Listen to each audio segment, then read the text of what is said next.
Welcome to Invisible No More, the podcast where we explore triumphs over trauma and the powerful journeys of healing and resilience. I'm your host, Shannon Huff, and together we'll shine a light on the stories of strength, hope, and the paths we forge to reclaim our lives. Let's dive in. Welcome back to Shield of Sisters, Invisible No More podcast, and we are still with Heather. Our last episode, we were talking about just how to find a good medical provider if other things have happened because of an assault, rape, MST, whatever you want to call it, whatever makes you feel comfortable, and the necessary steps you need to take to make yourself healthy, not just mentally, emotionally, but physically as well. But one of the things you brought up was feeling alone. And that was me for 30 years because there was no SHARP, SARC, SAPRO. Mm-hmm. I was confronted by my chief. I got counseled. How dare you be where you were?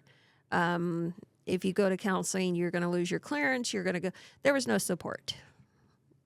Put it in a box. Shut up. Do your job. Mm-hmm. and oh, by the way, in the meantime, you're being harassed at work. I had a first-class petty officer that made my life hell. Like, he would make me go running with him because he liked the way people looked at me while we were running. And he's an E6 and I'm an E2. I'm going to run because, that's what he... But that's also shitty, though, about the military. Is like, there's this level of you have to obey your higher-ups, but yet And, I find I've become more combative to higher ups. Like, I hated officers when I got out, and I married an officer, so I'm not quite sure what happened there, except for he was just an amazing man. And my daughter introduced us at church, so it was cute. She was 3, and here's this soldier, and she's like, oh, I know a uniform. And she invited him over to watch a movie. And here we are 26 years later. Cute. So, yeah. Anyway, squirrel. Not the flying kind. But throughout that whole rest of my time in the military, the aloneness was heavy. And then even the next 30 years. And until, I told this so many times, I was sitting in the congressional office and I had, 4 women ask me for help because I was the military representative. And I was like, what is this MST thing? What is this? And they're like, we thought you were in the military. I'm like, we didn't have that when I was, it just, it never happened.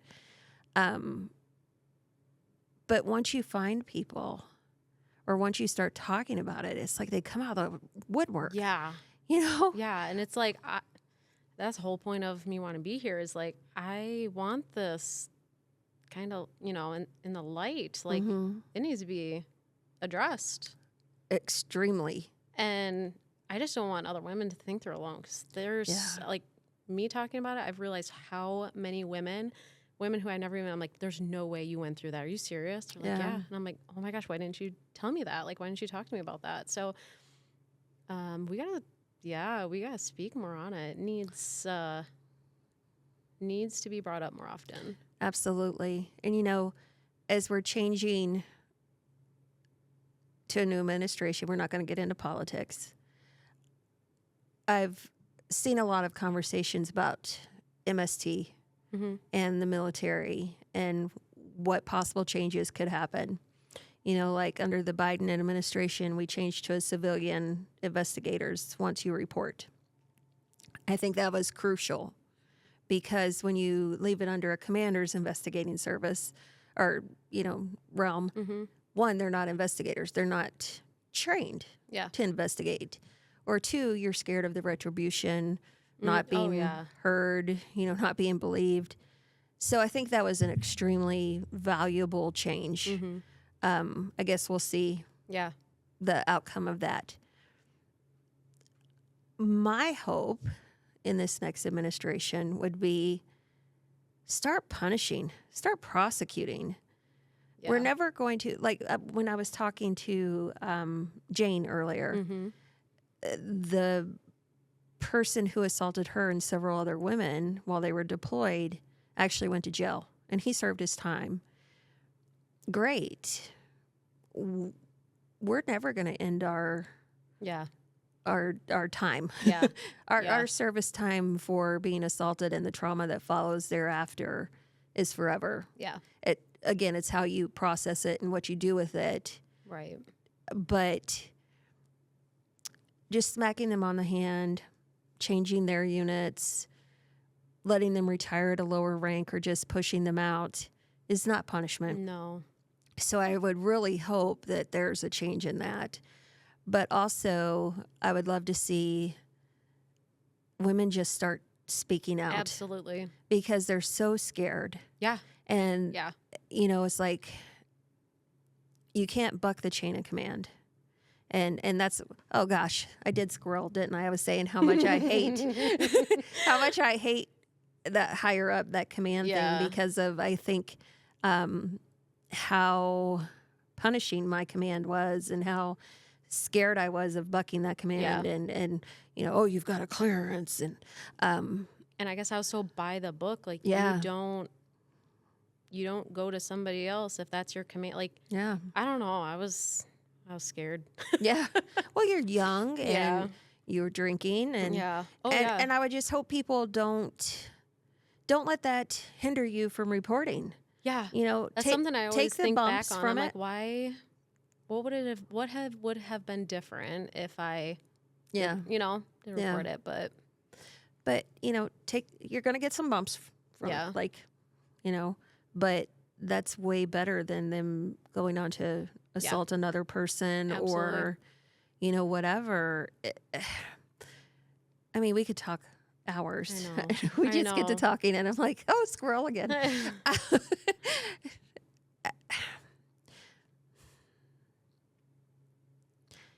The first time I met you, not outside of the 2 years of emailing, asking you if you were going to come to a retreat.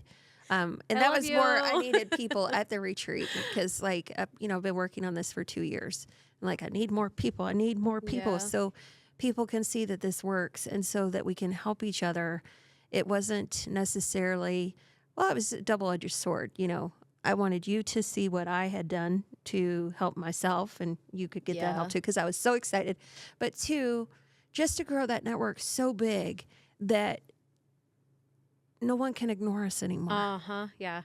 That's my dream for this. It's kind of like every other big issue out there, when people start hearing about it, if it's one or two, they're like, eh. Yeah. But if it's a lot, they start listening.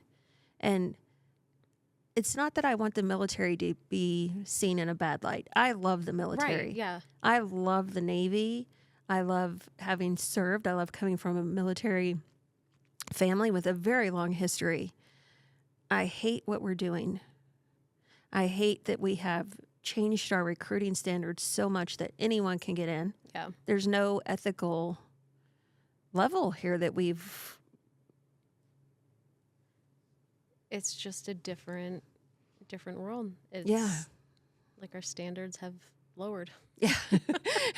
It's like, I wrote a blog yesterday. Well, I ended up putting it on LinkedIn instead of a blog. But I was talking about ethical combat. But when it comes to MST, the ethical guidelines just aren't there in the military. No. There's no set punishment. There's no set recourse, nothing. Whereas in combat, if you break a general order, if you fire when you're not allowed to, there's an ethical code and guideline. And that's what I was calling for. Like, when are we going to reach this ethical climate that you quit punishing the women and some men who are being assaulted? Stop punishing us and punish the people who are conduct unbecoming. Yeah. Yeah. It's heartbreaking.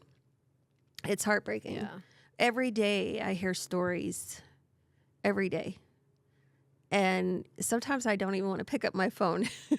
And I hate that because it's like, I don't know if I could do another story today.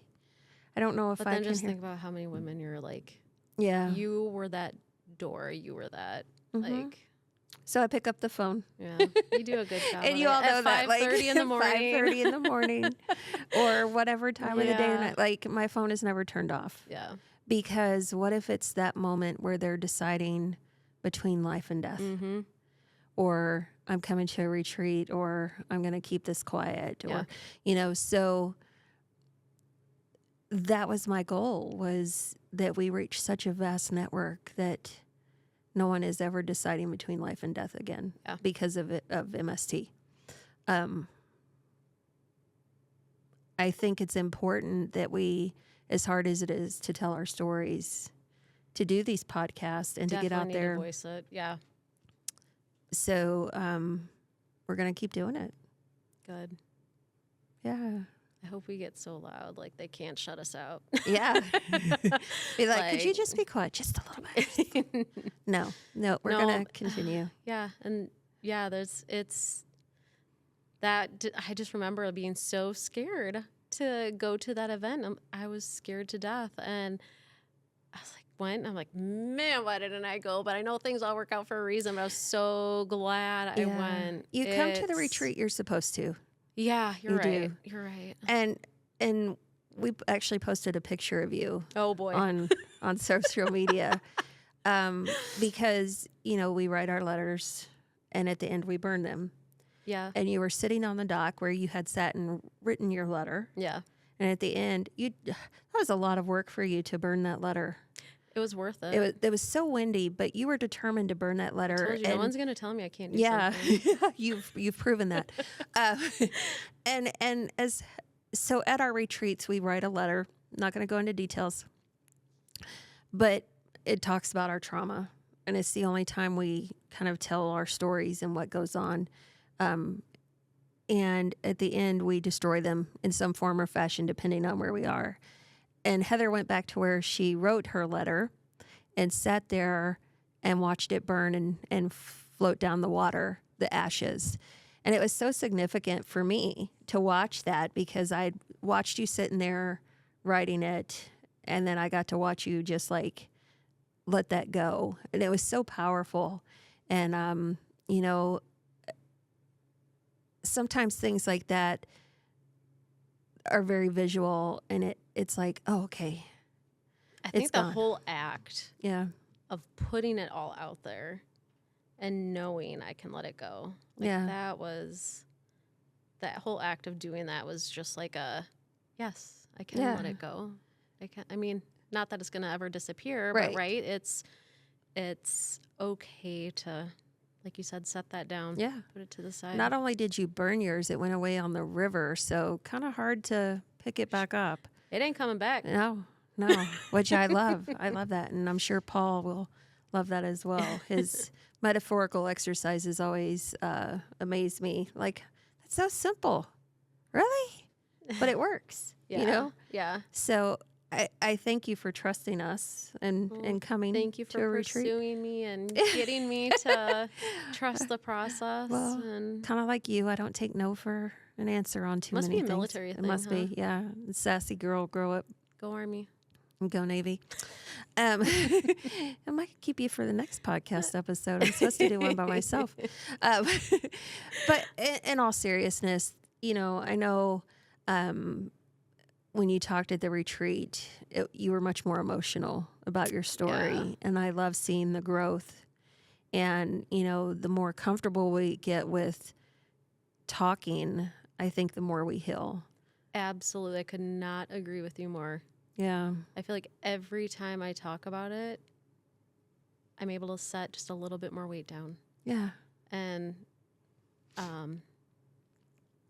yeah, I think that's why it's so important to start voicing it. Because not only are you helping other people out, but it's releasing some stuff inside you too. Yeah, stuff that you might not have remembered the first time or the second time, or, oh, I can get rid of that now. Yeah.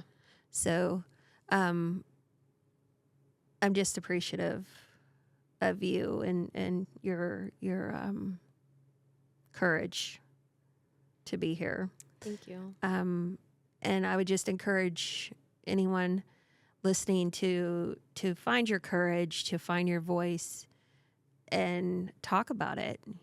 Tell someone if you haven't already, if you haven't reported.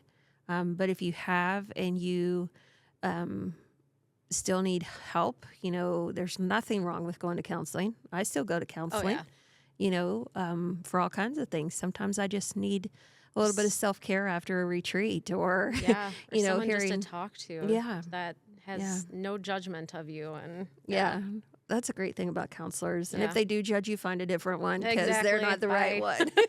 Bye. In all seriousness, make sure you reach out for help. There are times that we can all use that help and support and healing. And make sure you look for our next retreat. Make sure you are watching us on our social media, and we encourage everyone that wants to attend to come.